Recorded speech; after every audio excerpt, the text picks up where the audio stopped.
तपाईँ स्टुडेन्ट हुनुहुन्छ या कुनै जब होल्डर हुनुहुन्छ अथवा तपाईँ केही फ्रिल्यान्सिङहरू गरिरहनु भएको छ, तपाईँहरू जुनसुकै चिजमा इन्भल्भ हुनुहुन्छ अहिले र त्यसबाट पैसा कमाइरहनु भएको छ, तर तपाईँलाई त्यति पैसाले पुगेको छैन, अझै म ठुलो पैसा कमाउने इच्छा छ मलाई भन्ने तपाईँको सोच छ र तपाईँहरूले सुनि पनि रहनु भएको छ कि सेयर मार्केटबाट पैसा कमाउन सम्भव छ, तर कसरी स्टार्ट गर्ने, कसरी सेयर मार्केटमा छिर्ने भन्ने चिजमा तपाईँहरूलाई आइडिया छैन।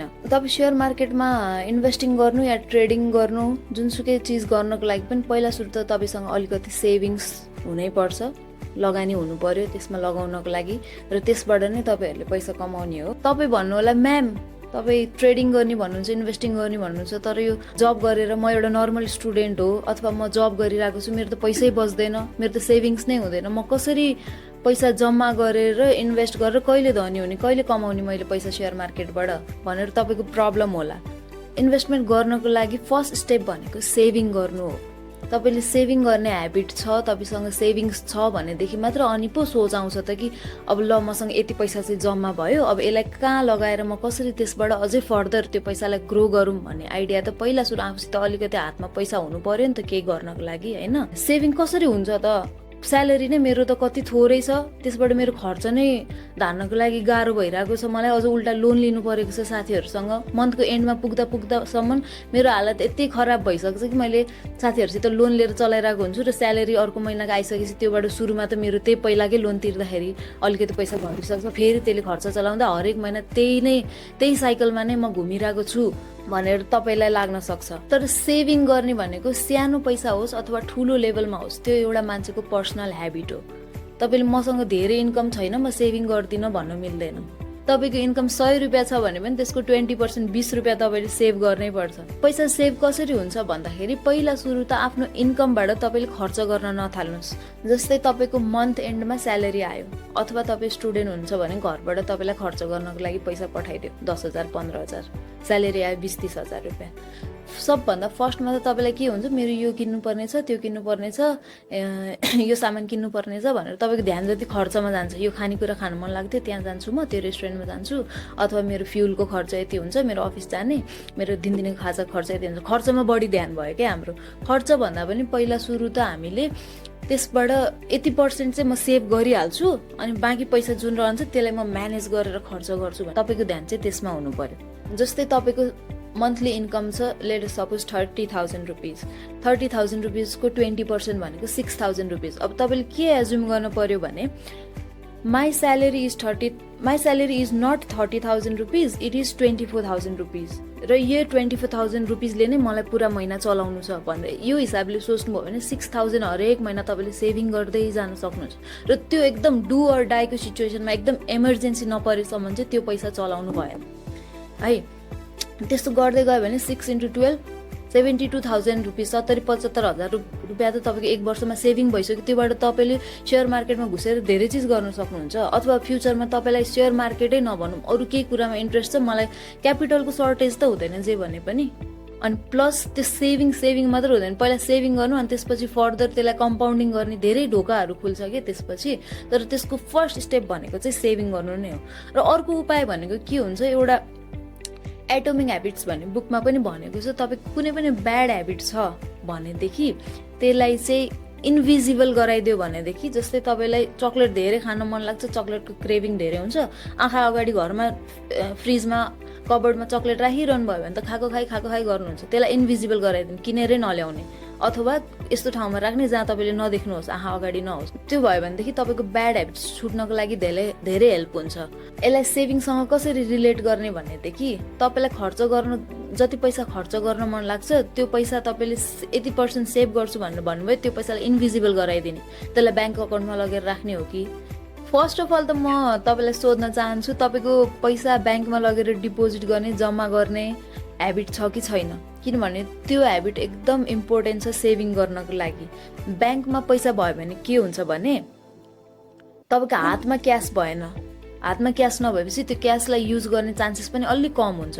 प्लस अर्को एडभान्टेज के छ, ब्याङ्कमा तपाईँले पैसा राख्नुभयो भने त्यहाँ इन्ट्रेस्ट पनि त पाउँछ, त्यो पैसा यत्तिकै आइडल रहेन, त्यसले अर्को पैसा तपाईँको लागि कमाइदियो। त्यही भएर ब्याङ्कमा अकाउन्ट खोल्ने, त्यसपछि पैसा ब्याङ्कमा राख्ने ह्याबिट चाहिँ हामी सबैजनामा हुनुपर्छ। तपाईँसित ब्याङ्क अकाउन्ट छैन भने अहिले नै गएर ब्याङ्क अकाउन्ट खोल्नुहोस् र तपाईँको पैसा त्यही नै राख्नुहोस्। सेभिङ अकाउन्टमा तपाईँले जति इन्ट्रेस्ट पाउनुहुन्छ, फिक्स डिपोजिटमा त्योभन्दा बढी इन्ट्रेस्ट हुन्छ। र त्यो फिक्स डिपोजिटमा राख्नको लागि तपाईँसँग पहिला सुरु अलिकति सेभिङ अकाउन्टमा ब्यालेन्स होस्, त्यसपछि एफडीमा लैजाने। त्यसरी चाहिँ तपाईँले सेभिङ ह्याबिट बिल्ड गर्न सक्नुहुन्छ। मेरो खर्च कति धेरै छ, म कसरी म्यानेज गर्नु त्यति थोरै पैसाले त्यत्रो धेरै एक्सपेन्सलाई भनेर तपाईँलाई सोच आइरहेको होला। हो, त्यो एकदम नर्मल नै हो।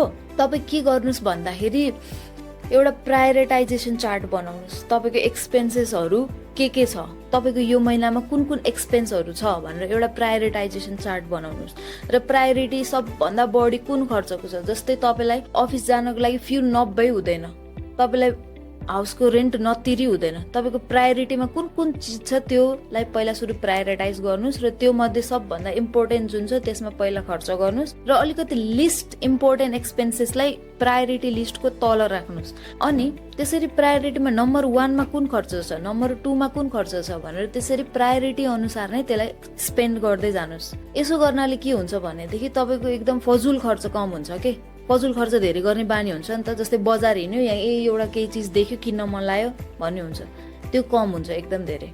यसरी पनि तपाईँले सेभिङ्सलाई इन्क्रिज गर्न सक्नुहुन्छ आफ्नो एक्सपेन्सेसहरूलाई प्रायोरिटाइज गरेर। And you might ask, ma'am my income is very small, र त्योबाट पनि मैले पहिला सुरु सेभिङको लागि पैसा छुट्याएँ र बाँकी मैले स्पेन्ड गरेँ। त्यो जुन सेभिङ छ त्यो मेरो एकदम कम भयो, सेभिङको अमाउन्ट एकदम कम भयो। जस्तै 20,000 स्यालेरी हुने मान्छेको त महिनाको 4,000 मात्र सेभिङ हुने भयो। त्यो हिसाबले त मैले कहिले क्यापिटल जम्मा गर्ने, कहिले म आफैले स्टक मार्केटमा आफ्नै लगानी लगाउने, त्यो टाइम आउनु त मैले वर्षौँ कुर्नुपर्ने हुन्छ। And that is very reasonable question as well. यसमा चाहिँ म के भन्छु भन्दाखेरि तपाईँको सेभिङ बढाउनको लागि तपाईँले पहिला सुरु इन्कमलाई पनि बढाउनु पर्ने हुन्छ। अब फेरि तपाईँले भन्नुहोला त्यही इन्कम पैसा कसरी कमाउने भन्नको लागि त यो भिडियो हेरेँ मैले, अब तपाईँ भन्नुहुन्छ इन्कमलाई नै बढाऊ अनि मात्र सेभिङ हुन्छ भनेर। यो एउटा साइकल जस्तो हो के।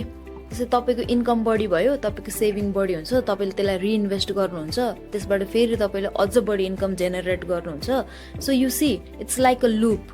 So for greater amount of savings you must have greater income. आफ्नो इन्कम सोर्सलाई तपाईँले बढाउनु पर्छ। लाइक तपाईँको मल्टिपल सोर्स अफ इन्कम बनाउनु भयो भनेदेखि, जस्तै तपाईँ जब जानुहुन्छ भने पनि बिहान बेलुकाको टाइमलाई युटिलाइज गरेर एउटा इन्कम जेनेरेटिङ स्किल सिक्न सक्नुहुन्छ। अहिले त युट्युबमा एकदम फ्री रिसोर्सेसहरू लाखौँमा अभाइलेबल छ होइन, तपाईँले त्यसलाई युज गरेर एउटा अनलाइन इन्कम जेनेरेटिङ स्किल सिक्न सक्नुहुन्छ।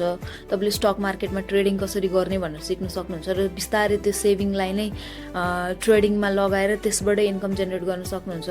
अथवा तपाईँले सेफ प्ले पनि गर्न सक्नुहुन्छ। म्युचुअल फन्ड, फिक्स डिपोजिट, एसआइपीहरू हुन्छ, तिनीहरूमा आफ्नो पैसा इन्भेस्ट गरेर त्यसबाट पनि रिटर्न जेनेरेट गर्न सक्नुहुन्छ।